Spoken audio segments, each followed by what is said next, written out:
नमस्कार, मैं विनोद विक्टर। आप देख रहे हैं सियासी चश्मा। आज हम बात करेंगे हरियाणा विधानसभा चुनाव में कांग्रेस की टिकट को लेकर मची मारामारी की।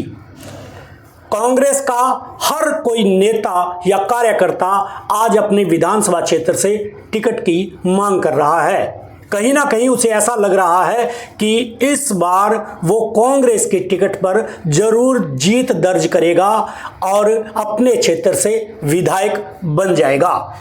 इसी को लेकर कांग्रेस के अंदर टिकट को लेकर मारामारी मची हुई है।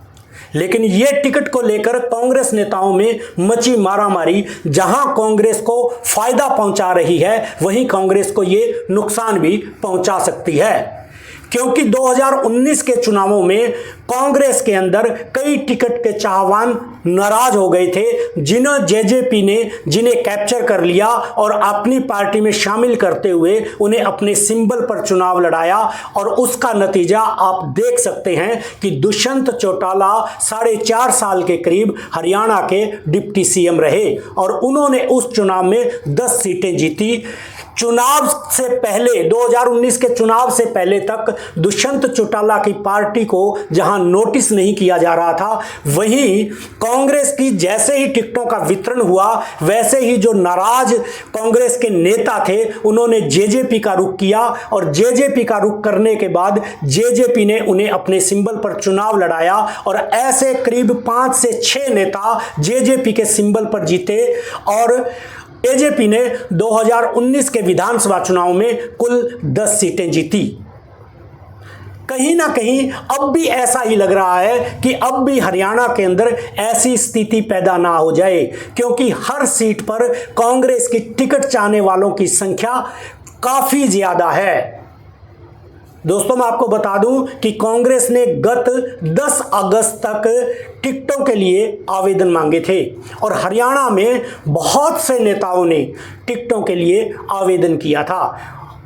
हरियाणा में कुल जो टिकटों के लिए आवेदन किया है, 2556 लोगों ने कुल टिकटों के लिए आवेदन किया है, जिसके अंदर नीलोखेड़ी विधानसभा क्षेत्र एक ऐसा है जहां सबसे ज्यादा 88 लोगों ने टिकटें मांगी है। वहीं गढ़ी सांपला यानी किलोई जो भूपेंद्र सिंह हुड्डा का जो क्षेत्र है, वहां से सिर्फ एकमात्र उम्मीदवार भूपेंद्र सिंह हुड्डा ही है।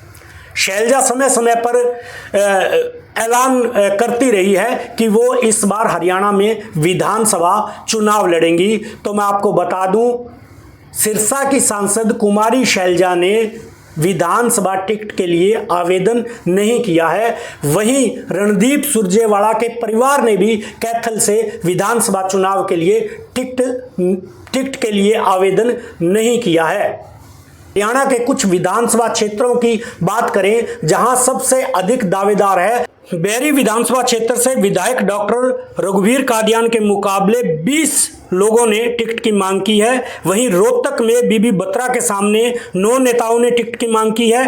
कलानौर से शकुंतला खटक के सामने 54 उम्मीदवारों ने टिकट की मांग की है। बहादुरगढ़ में राजेंद्र जून के सामने 22 ने और बादली में कुलदीप वत्स के सामने 20 लोगों ने, झज्जर में गीता बुक्कल के सामने 11 में और खरखोदा में जयवीर बाल्मीकि के सामने 53 लोगों ने टिकटों की मांग की है। इसी तरह गोहाना में जगबीर मलिक के सामने 46 लोगों ने, बड़ौदा में इंदुराज नरवाल के सामने 30 लोगों ने, सफीदों में सुभाष गंगोली के सामने 18 तथा कालावाड़ी में शिशपाल केरवाल के सामने 13 लोगों ने टिकटों की मांग की है। दोस्तों, मैं आपको बता दूं, हरियाणा की रिजर्व सीटों पर जो टिकटों की मारामारी है वो अधिक देखने को मिल रही है। प्रदेश में 17 सीटें रिजर्व है, इन पर ज्यादा मारामारी है। नीलोखेड़ी से 88 उम्मीदवारों ने मांग की है, बवानीखेड़ा से 78, उकलाना से 57, कलानौर से 55, झज्जर से 12, बावल से 52, पटौदी से 42, मुलाना से 46, सडोरा से 27, शाहबाद से 56, ग्वाला से 45, इसराना से 33, खरखोदा से 54, नरवाना से 44, रतिया से 38 और कालावाड़ी से 14 नेताओं ने टिकट की मांग की है।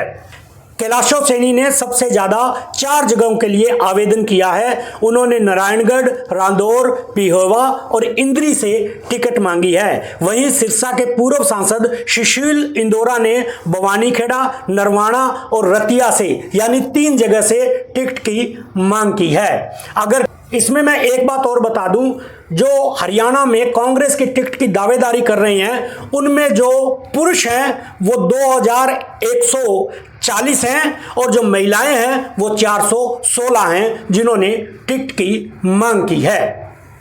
अब अजय माकन के नेतृत्व में बनी स्क्रीनिंग कमेटी इन टिकट के दावेदारों की छंटनी करेगी और उनका एक क्राइटेरिया है या जैसे सर्वे है या इत्यादि जो भी पार्टी हाईकमान के अपने सूत्र हैं उन्हीं के आधार पर वो टिकटों का आवंटन करेगी।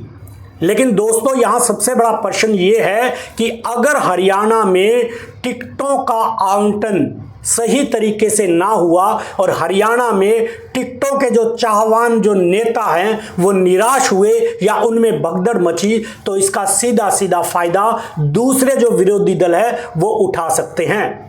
जैसे 2019 के विधानसभा चुनाव में जेजेपी ने कांग्रेस के बागियों का फायदा उठाया, उन्हें अपने पाले में किया और उन्हें टिकट देकर और जेजेपी ने 10 विधायक जेजेपी के जीते और दुष्यंत चौटाला ने बीजेपी को समर्थन देकर 4.5 साल सत्ता में रहे। ऐसी स्थितियां ना बने इसके लिए कांग्रेस को सजग रहना पड़ेगा और टिकटों का जो चयन है वो बड़ी समझदारी से करना होगा। कांग्रेस ने अगर टिकटों का वितरण सही तरीके से नहीं किया तो यह कांग्रेस के लिए मुश्किलें खड़ी कर सकता है। इसलिए कांग्रेस को टिकटों के वितरण में बड़ी ही सावधानी बरतने की जरूरत है, क्योंकि इस समय हरियाणा में कांग्रेस का माहौल कुछ अच्छा बना हुआ है और लोगों को भी लग रहा है कि कांग्रेस बीजेपी को एक कड़ी टक्कर देगी। दोस्तों आज के लिए इतना ही, फिर मिलेंगे सियासी चश्मा में किसी और खबर के विश्लेषण के लिए। तब तक के लिए नमस्कार।